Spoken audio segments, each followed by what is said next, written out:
Hello বন্ধুরা, travel বয় অমিতে আপনাকে স্বাগত। আজ আমাদের ট্রাভেল ব্যান্ডেলের রাজহাটের লাহিড়ী বাবা আশ্রম। খুবই সুন্দর এই আশ্রম। আজ আমরা যাব এই লাহিড়ী বাবা আশ্রমে। আসতে গেলে আপনারা যদি শিয়ালদা থেকে আসেন তাহলে ভায়া নৈহাটি হয়ে আপনাদের ব্যান্ডেল স্টেশনে নামতে হবে। আর আপনারা যদি হাওড়া থেকে আসেন তাহলে হাওড়া থেকে অবশ্যই একটি ট্রেনেই আপনারা ব্যান্ডেল পৌঁছে যেতে পারবেন। এবং ব্যান্ডেলে নেমে আপনাদের প্রথমে অটো ধরতে হবে। এখান থেকে 25 টাকা করে মাথাপিছু ভাড়া, হয়তো একটু বেশি কম হতে পারে।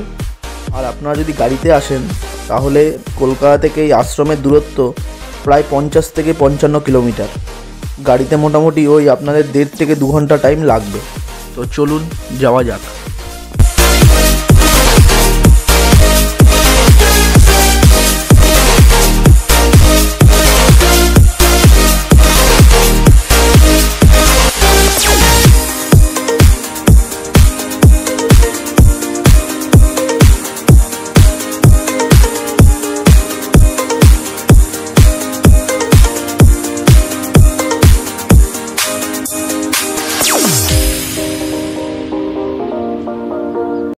ভিডিওটি ভালো লাগলে অবশ্যই লাইক করতে ভুলবেন না।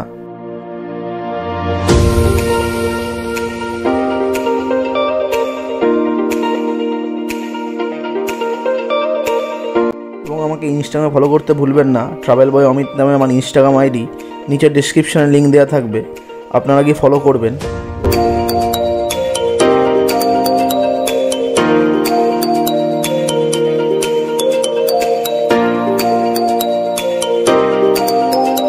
ভিডিওগুলি ভালো লাগলে অবশ্যই চ্যানেলটিকে সাবস্ক্রাইব করবেন এবং বেল আইকনটি প্রেস করবেন।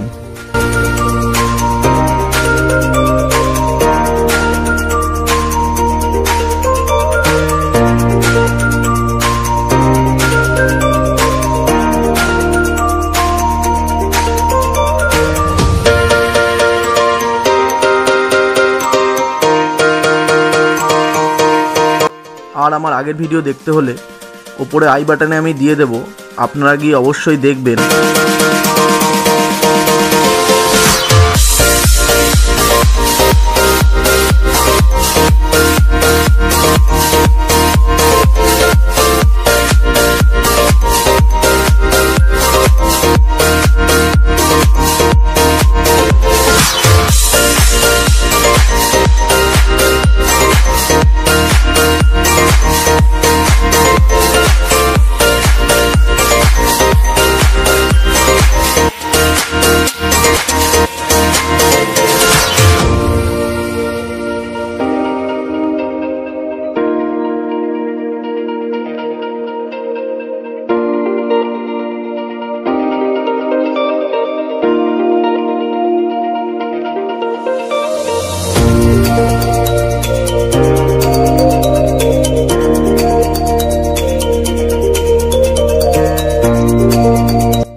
আমরা লাহিড়ী বাবা আশ্রমের কাছাকাছি চলে এসেছি।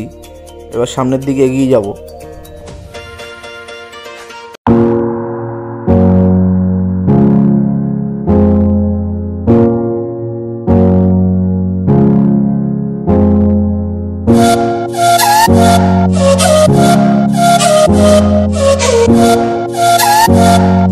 আমরা লাহিড়ী বাবা আশ্রমে চলে এসেছি।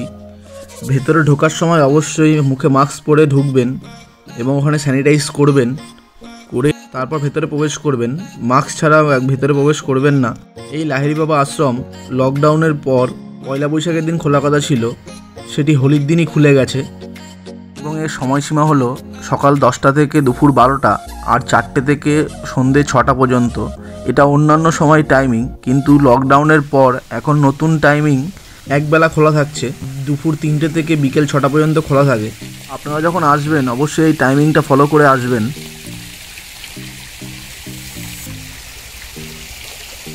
ভেতরে ঢোকার সাথে সাথেই বাঁ দিকেই প্রথমে পড়বে শিব মন্দির এবং এখানে দেখতে পাবেন ধ্যানমগ্ন শিব মূর্তি।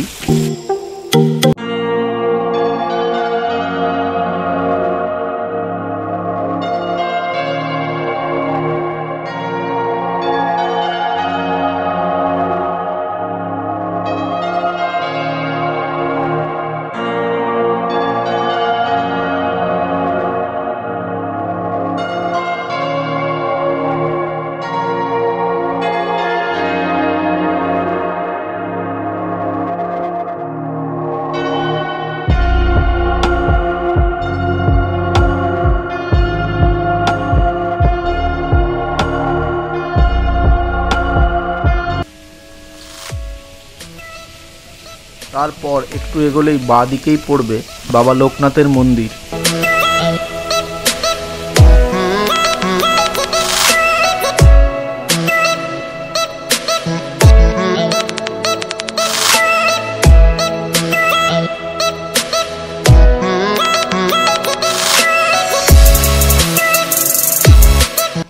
তারপর একটু এগোলেই বাঁ হাতে পড়বে পঞ্চবেদ মন্দির।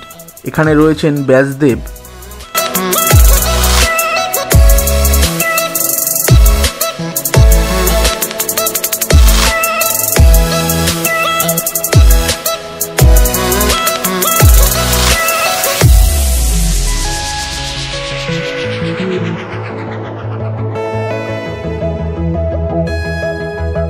তারপরে আপনারা দেখা পাবেন যীশু খ্রিস্টের।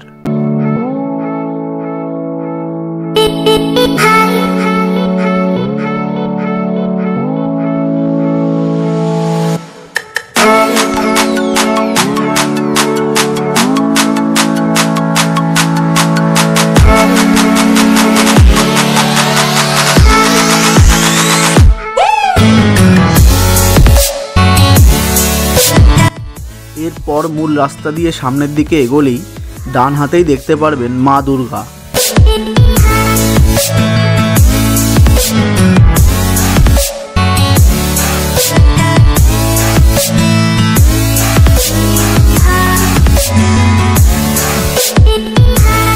এরপর কিছুটা এগোলেই মূল রাস্তার ডান দিকেই রয়েছে জগদ্ধাত্রী মন্দির।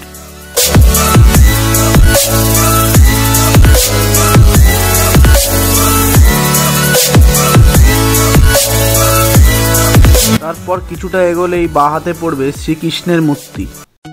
আপনারা যদি এই লাহিড়ী বাবা আশ্রমে সারাদিনের জন্য আসেন তাহলে অবশ্যই কাছাকাছি রয়েছে গায়ত্রী আশ্রম। এই গায়ত্রী আশ্রমও খুব সুন্দর। এই গায়ত্রী আশ্রমের ভিডিও আমার চ্যানেলে দেওয়া আছে, ওপরে আই বাটনে আমি লিঙ্ক দিয়ে দেব, আপনারা গিয়ে অবশ্যই একবার হলেও দেখবেন। তারপর কিছুটা এগোলেই মূল মন্দিরের কাছাকাছি ডান দিকেই দেখতে পারবেন কৃষ্ণা অর্জুনের মূর্তি। রাস্তা ধরে মূল মন্দিরের দিকে কিছুটা এগোলেই বাঁ হাতেই পড়বে ধ্যানমগ্ন বুদ্ধ মূর্তি। এই লাহিড়ী বাবা আশ্রমের মূল বৈশিষ্ট্য হলো পরিষ্কার পরিচ্ছন্নতা ও প্রকৃতি এবং গাছপালাকে ব্যবহার করে এক সুন্দরভাবে সাজানো এক পরিবেশ।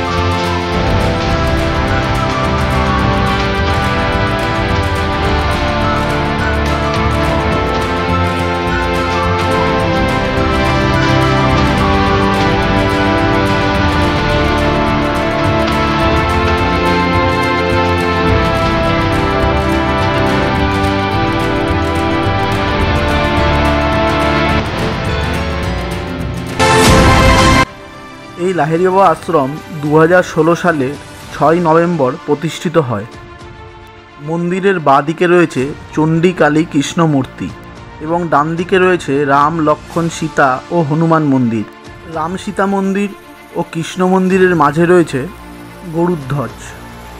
মন্দিরের ভেতরে ভিডিওগ্রাফি ও ফটোগ্রাফি অ্যালাউ নেই বলে আমরা মন্দিরের ভেতরে কিছু দেখাতে পাচ্ছি না।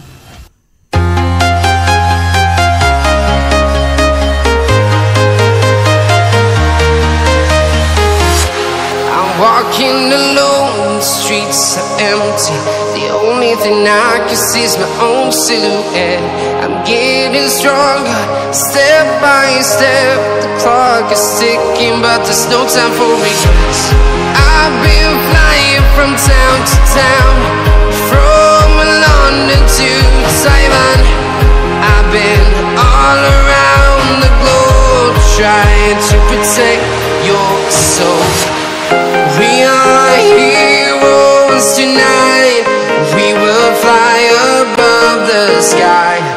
We are here. ক্রিয়াযোগ পরম্পরার ষষ্ঠ প্রাণপুরুষ শ্রী সুদীপ বন্দ্যোপাধ্যায় এবং তার পিতা দিলীপ বন্দ্যোপাধ্যায়ের একান্ত প্রচেষ্টায় এই মন্দির গড়ে উঠেছে। মন্দিরে ঢুকেই আপনি প্রথমে দেখা পাবেন বাবাজি মহারাজের, এবং গর্ভগৃহে গিয়ে দেখা যাবে যোগীরাজ শ্যামাচরণ মহাশয়ের মূর্তি। এই মন্দিরে রয়েছে ব্রহ্মা বিষ্ণু মহেশ্বরের মন্দির এবং আছে নর্মদেশ্বরের লিঙ্গ মূর্তি। আপনারা এই মন্দিরে এলে অবশ্যই 6টা অবধি থাকবেন, কারণ 5:45 নাগাদ থেকে এখানে সন্ধ্যা আরতি শুরু হয়। খুবই সুন্দর হয়, আপনারা অবশ্যই দেখবেন।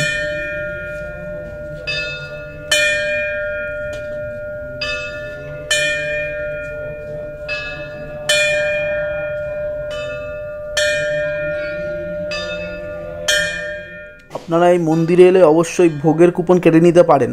দুপুর 12টা পর্যন্ত এই ভোগের কুপন দেওয়া হয়। নিরামিষ খাবার দাম মাত্র 40 টাকা, এবং এখানে থাকারও সুব্যবস্থা আছে।